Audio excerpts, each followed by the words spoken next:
So Dilar was born in Antakya, Turkey, and grew up in Germany after her family was forced into exile in her childhood due to the war in Kurdistan. She's been politically active in the diaspora since her youth. She's a researcher, writer, and organizer, and currently active in Women's International Alliance building work, focusing on community political education. Let's welcome Dilar.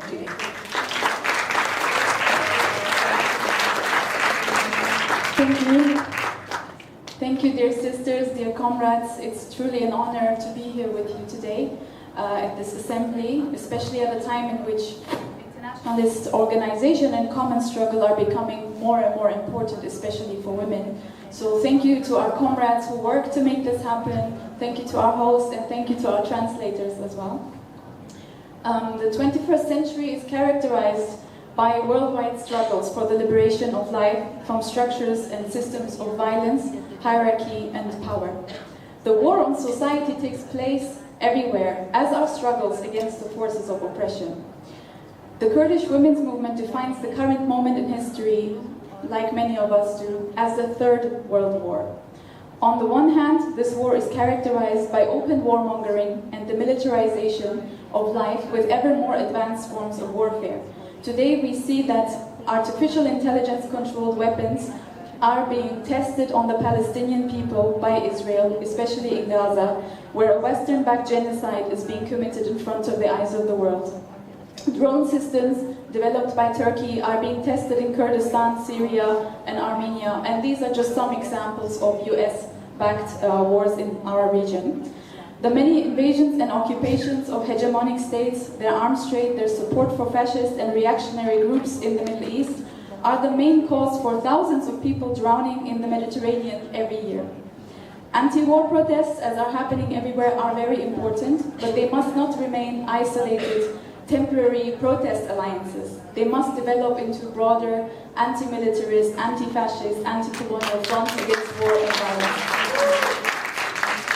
Because the less visible side of World War III is a dirty war against women, peoples, and nature, as we have all emphasized already today. It can be seen in all areas of life: increased patriarchal violence, poverty, forced displacement, social disintegration, and ecocide.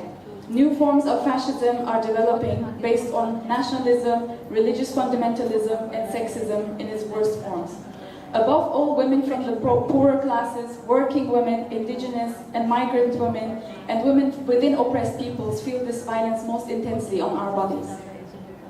The special warfare methods that NATO powers in particular have been developing since the Cold War around the world, for example in Guatemala and elsewhere, have taken on new dimensions.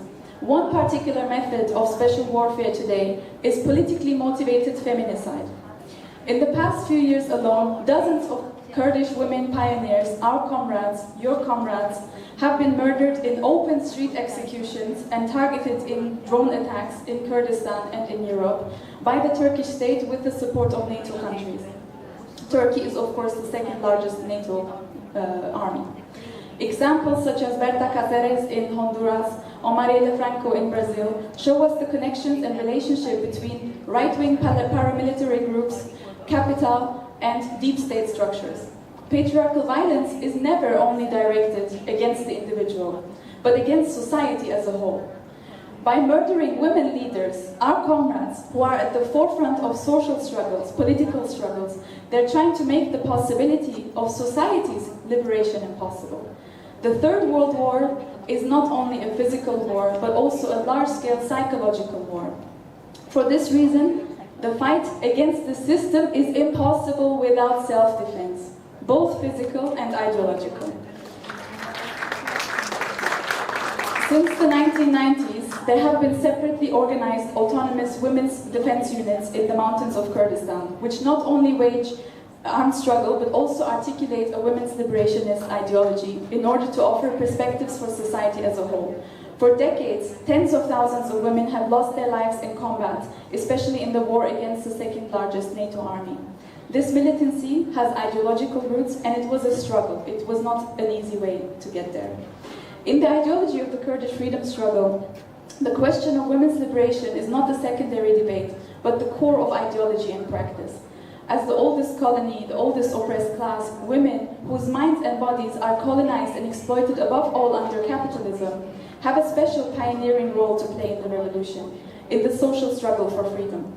Due to the depth of patriarchy, a 5,000-year-old system closely intertwined with this trade, and especially articulated in our part of the world, it was important for women to organize themselves in all areas of life, free from the dominance of men and the male-dominated mentality, which also manifests itself inside the revolutionary struggle, unfortunately. So while the Kurdish women's movement is part of a broader anti-colonial struggle, it is also organized autonomously. It has its own decision-making mechanisms, self-representation structures, its own liberation ideology, and its coalition strategy. This is a confederally organized system based on local and transnational communes, councils, and academies. And autonomous self-organization is seen as a guarantee for the long struggle of social change. And self-defense, self-organization, and autonomy are ideologically and practically related. They can be built at the neighborhood level, but also transnationally. Of course, the conditions everywhere are different, but even if the methods and perspectives may differ, the legitimacy of the principle of self-defense cannot be open to debate. Because it is about the right to protect one's life, existence, and identity. It's a measure. Self-defense is a measure against genocide, femicide, ecocide, occupation, dependency, and assimilation. Self-defense is a philosophy, an undisputable principle of existence, especially for oppressed people and women. Examples such as the ISIS genocide against the Yazidis in 2014 or the return of the Taliban in Afghanistan show us what can happen to women and society. Self-defense must therefore always be taken into our own hands, especially as women. Protective measures and foresight are very important in this respect. The Asian continent, as we have already heard today, is already affected, but will even more increasingly be affected by global crises. Here too, precautions must be taken in advance, because self-defense is a shared responsibility of world women, beyond nation-state borders, and must stand in contrast to the militarism of hegemonic forces that do everything in their power to occupy, control, and dominate land, peoples, and life through destruction and expansion. Women's self-defense is about the love for life. It therefore cannot be based on nation-states and male domination. And to briefly quote from a recent declaration of Kurdish women guerrillas, this is a quote: "In recent years, nation-states and international institutions want to draw women's struggle into the system, neutralize it, and make them completely dependent on the system by increasingly involving women in state armies, power struggles, governments, the most nationalist right-wing parties, and imperialist institutions such as NATO. This is a fundamental strategy to masculinize and empower women and use them at the highest level for the hegemonic system. This is not and can never be self-defense and development for women. On the contrary, it is a policy of slaughtering women, society, and nature at the hands of empowered women. Women's search for identity, existence, and emancipation is distorted by being channeled into the channel of power." End quote. So this was from the Guerrillas declaration. This happens precisely, these co-optation attempts are happening especially because women play such a role in society. These contradictions also affect our own struggle. But instead of imitating the methods and models of the dominant system, self-defense must stand on its own feet, express a different mentality, and most importantly, when it comes to self-defense, it must be accompanied by a broader project of social change towards freedom and justice. This philosophical understanding of self-defense is by no means limited to the physical aspect against the colonial occupation of the country. Self-defense is also a means of building a free society based on liberationist principles. We must know what we are fighting for. Even if the enemy attacks take up a lot of time and energy, it is important not to remain stuck in an anti-position, but to actively develop new perspectives and alternative free social relations. And this is only possible also with a permanent resistance inside of our own societies, even within our own political movements. So when we say autonomy, this is not just an attitude towards external structures, but also a general principle of life, which is valid in every moment, especially also in our personal lives. So when we say women's revolution, we talk about a protracted process of social change. in all areas of society, and this can only happen with women's autonomous self-organization. So today, not only armed, but also civil resistance to imperialism, colonialism, and fascism is labeled by hegemonic forces as a security problem, even as terrorism. Through methods of repression, such as mass imprisonment and criminalization, people who campaign for freedom, peace, and justice are subjected to police violence, are arrested and silenced. Meanwhile, NGOization, development policy, and civil society work by capitalist states and state-affiliated institutions and foundations are intended to pacify resistance and the development of anti-capitalist alternatives. States and their associated media and scientific institutes monopolize knowledge about the world and world events and develop new forms of so-called crisis management to criminalize those who are really trying to find solutions. The security concepts introduced by states are now colonizing the whole of society. Tech companies today have unlimited access to our data and online activities. Every thought is monitored, registered, and if possible, instrumentalized against society. As the voices of women's struggles around the world grew louder, the system began to absorb the arguments and aesthetics of social movements and to use them against us. This happened also in our case. Liberal identity politics, a means of ideological perception management, attempts to control the women's struggle through terms such as feminist foreign policy, feminist development, which are propagated by warmongering imperialist states. For this reason, ideological self-defense is just as important, to build system-critical perspectives and expose the system's distortive theories of crisis. This includes developing and deepening revolutionary cultures in areas such as political education, media work, art, and so on.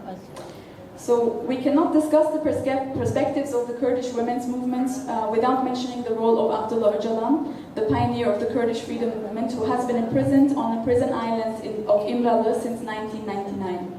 Öcalan was abducted in a NATO operation, which was led by the CIA and Mossad and the British intelligence and others, and then handed over to Turkey.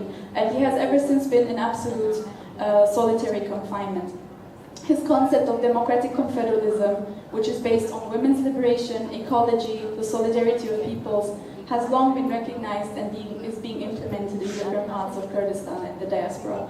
And we would, therefore, in this context, also draw attention to his case and call for solidarity and the freedom of Abdullah Öcalan, and of course we call on the liberation of all political prisoners who are our conscience. All of our struggles are connected. I'm going to conclude now. Our goals are only achieved if we fight together. This assembly and IWA are an example of this mutual common struggle. The proposal of the Kurdish women's movement to contribute to world women's internationalism through this confederal structure is also a part of this process. It's not about building a central organization, umbrella organization, another solidarity federation, but we need to really build active networks of resistance and support each other, share resources, and this is why we are so honored to be here today, because we need to learn and exchange in a way that takes our specific conditions into account, the local and regional situation, but we need to be able to act against these internationally functioning systems of oppression. We're all gathered here now, and we all know that none of this is possible without a society-based political organization. And that's why we say our common struggle is actually our greatest self-defense. Self-defense can only be achieved if we are really anchored inside society, and this is a very important part of our struggle. Only through autonomous structures that are not dependent on the male-dominated system or the capitalist and imperialist system's money can women defend themselves against all forms of violence, exploitation, injustice, and oppression. True social change must stand against hegemonic system. That's why we need to, all of us, help all women's struggles, all resistance movements around the world to break free from the dominant power structures and their liberal illusions. Because we don't want equality inside an unjust system, we want freedom. So, we hope to find opportunities also to network and to talk with you all and to exchange. And we really hope we all work more closely together. And we're really grateful to our comrades who have brought us here all together. And we hope that we can continue building our resistance internationally. Down with patriarchy and imperialist powers. Long live our martyrs, and long live the women's revolutionary struggle.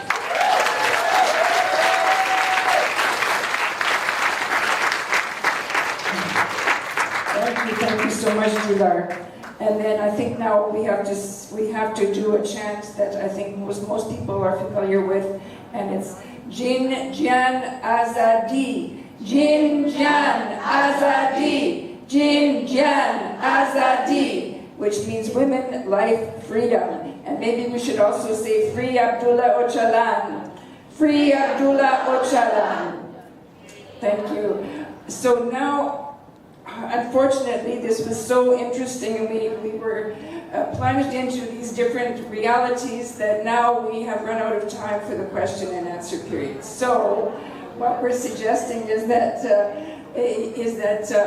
note your questions, and now you know who the people are here: Vicenta, Dilar, and Maha, and please catch them during the breaks and ask your questions directly to them. So, and now I think I will just pass the floor to Clarice, or no, Katie.